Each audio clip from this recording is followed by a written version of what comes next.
Canada's chief public health officer, actually said it can sometimes make a person worse if a person wears a mask but puts their finger in the eye or touches their face under the mask.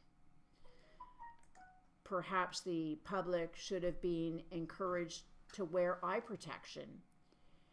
It is that same arrogance which lets them declare, without evidence and on the word of the communist Chinese authorities, there was no asymptomatic spread. Make no mistake, every word uttered by the chief public health officer has been approved in advance by Trudeau. Consider all the statements made by the United Nations 1 week before reversing on the issue of masks. Quote, "There's no need to use a mask for well people," unquote. Quote, "Putting a mask on an asymptomatic person is not beneficial," end of quote. Remember, every word the chief public health officer utters has been dictated by Trudeau. It was stated as fact, yet we know it was not based on science because the April 6th, the government changed its tune, saying, "The science is not certain, but we need to do everything we can, and it seems a sensible thing to do." And that was a quote by our public health officer. In the beginning of the forced lockdown, public health officials were openly admitting they were discouraging mask use to preserve supplies.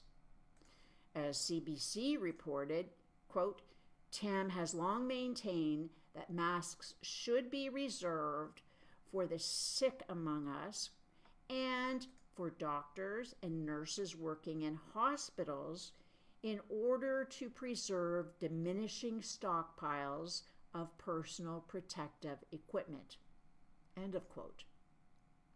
Today, the government wants it to be mandatory that we all wear masks all the time that we're outside or in public.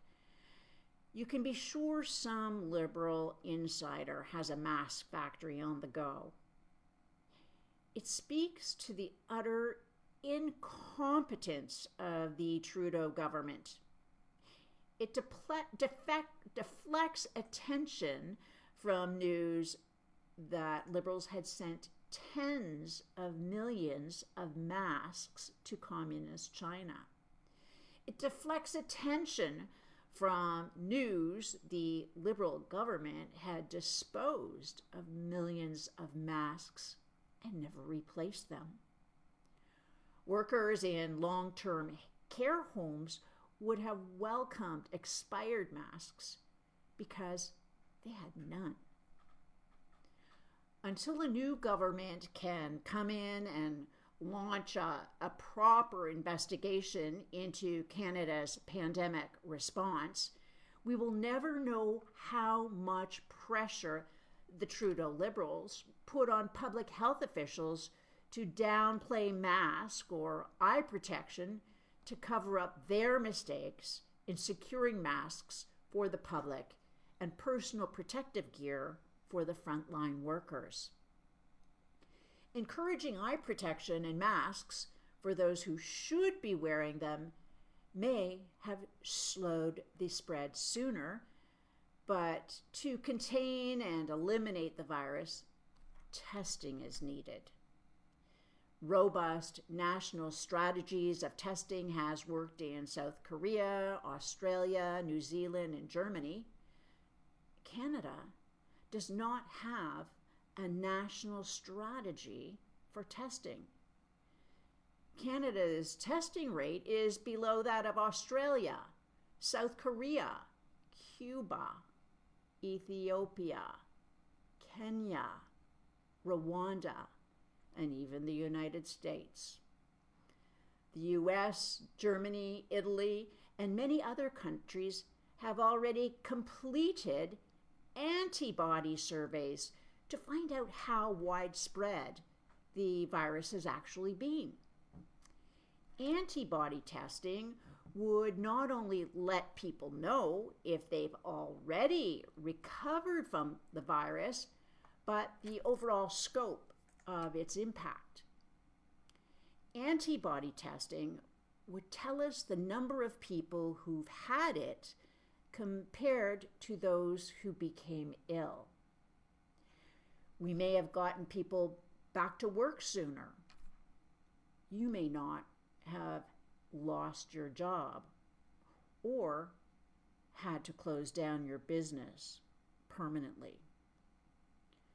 Early in the pandemic, the government used the same arguments about face masks. The government encouraged masks sooner and started encouraging eye protection altogether. What will the delays on making antibody testing widely available to Canadians cost us? Let's go back to the issue of democracy. What the government has also done is use the pandemic and the lockdown of Parliament to confiscate more private property from law-abiding citizens. I'm talking about firearms. I just want to let you know that I have asked law-abiding firearms owners to send letters to the Commissioner of the RCMP asking for the RCMP to make the firearms reference table open, searchable, and accessible in real time. The RCMP are continuing to reclassify firearms, but not telling anybody. The only way for you or I to find out if a firearm has changed classification is to check out an out-of-date 100,000-page PDF file. That is just plain wrong. If you agree, go to cherylgallant.com/FRT.